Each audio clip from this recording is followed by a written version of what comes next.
नमस्कार, आप देख रहे हैं न्यू इंडिया लाइव और आपके साथ मैं हूं सलोनी शिवा। नजर डालेंगे आज के अहम खबरों पर।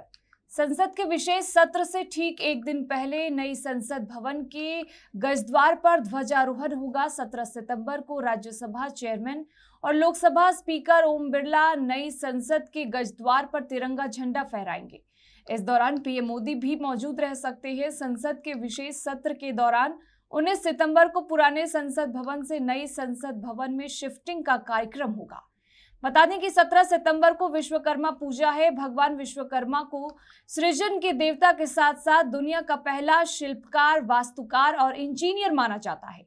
इसी दिन पीएम नरेंद्र मोदी का जन्मदिन भी है। बता दें कि मोदी सरकार ने 18 से 22 सितंबर तक संसद का विशेष सत्र का ऐलान किया है। इससे पहले 17 सितंबर को नई संसद पर तिरंगा फहराया जाएगा।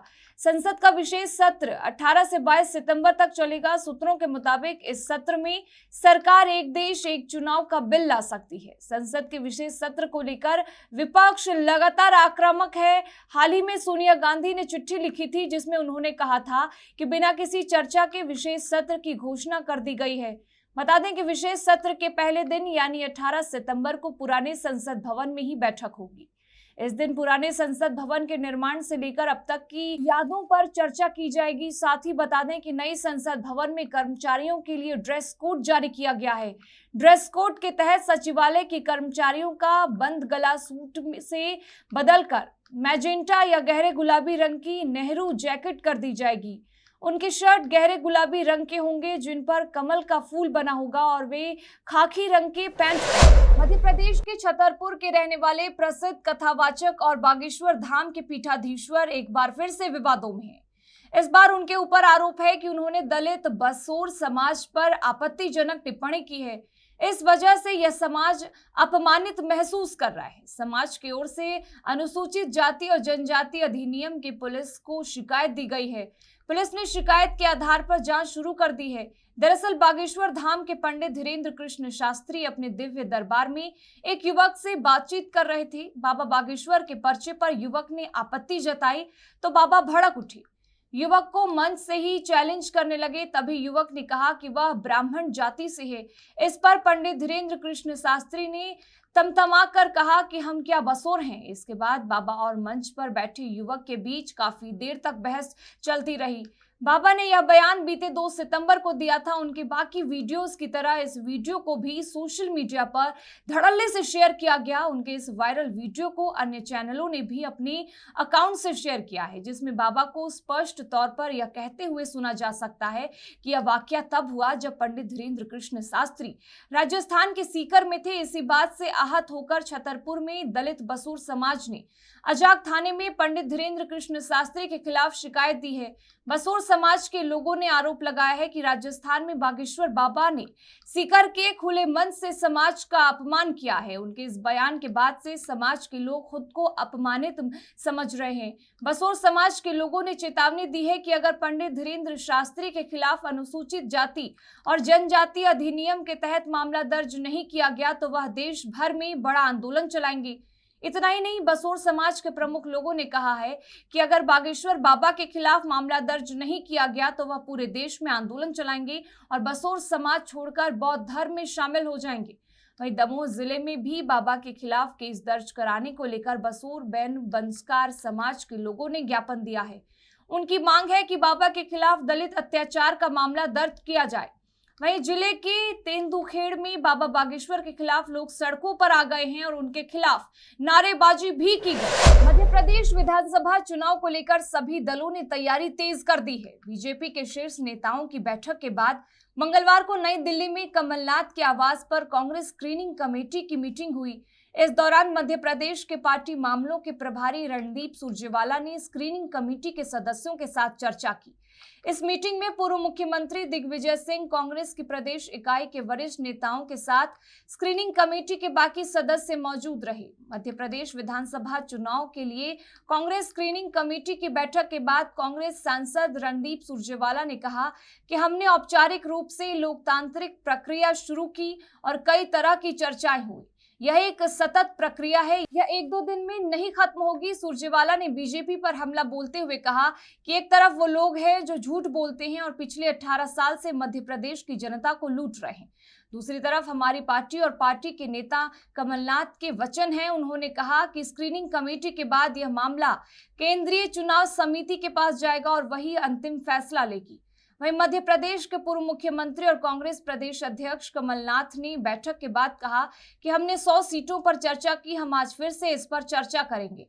अभी कोई नाम तय नहीं हुआ है। वहीं मध्य प्रदेश के लिए कांग्रेस स्क्रीनिंग कमेटी के अध्यक्ष भंवर जितेंद्र सिंह ने पुष्टि की कि कमेटी की बुधवार यानी आज फिर से बैठक होगी। उन्होंने कहा कि सीटों पर चर्चा हुई, लेकिन अभी तक किसी सीट के लिए नाम तय नहीं हुआ। राजस्थान के कोटा जिले के सांगोद से कांग्रेस विधायक भरत सिंह ने मंगलवार को सीएम अशोक गहलोत के खिलाफ अपना गुस्सा जाहिर करते हुए अपना सिर मुंडवा लिया। सांगोद के विधायक ने सीएम अशोक गहलोत पर एक भ्रष्ट मंत्री को बचाने का आरोप लगाया है। उनका आरोप है कि बार बार कहने के बावजूद सीएम ने उनकी बातों की अनदेखी की। वह इसके पहले सीएम गहलोत से इनके पद से हटने से भी मांग कर चुके हैं और लॉकडाउन के दौरान शराब के ठेके खुलवाने से लेकर उन्हें अहंकारी बता चुके हैं। बता दें कि इस साल राजस्थान में विधानसभा चुनाव होने हैं। विधानसभा चुनाव के पहले कांग्रेस में तकरार मची हुई है। इसके पहले कांग्रेस की मीटिंग में मुख्यमंत्री और कैबिनेट मंत्री अशोक चांदना आपस में उलझ गए थे। बाद में सीएम ने उन्हें नोटिस देने का आदेश दे डाला। अब सांगोद के विधायक ने उनके खिलाफ बगावत का ऐलान कर दिया है। राजस्थान में अशोक गहलोत पर लगातार कांग्रेस के नेताओं द्वारा ही हमले किए जा रहे हैं। भ्रष्टाचार, अवैध खनन, पर्यावरण संरक्षण, बुजुर्ग नेताओं की अपेक्षा युवाओं को तरजीह देने से जैसे कई मामले को लेकर वह लगातार सीएम पर हमला बोल रहे हैं। इसके पहले सांगोद के विधायक ने सीएम को अहंकारी तक करार दिया था। अब उन्होंने सीएम के खिलाफ बगावत करते हुए अपना सिर मुंडवा लिया है और अपना बाल व सीएम को भेजने का ऐलान कर दिया। आम आदमी पार्टी के संयोजक और दिल्ली के मुख्यमंत्री अरविंद केजरीवाल आज से पंजाब के 3 दिवसीय दौरे पर हैं। अमृतसर रंजीत एवेन्यू में आज केजरीवाल की रैली को लेकर भव्य तैयारियां की गई हैं। यही नहीं, रैली में आपके वर्करों को पहुंचाने के लिए सरकार ने 700 बसें लगाई हैं।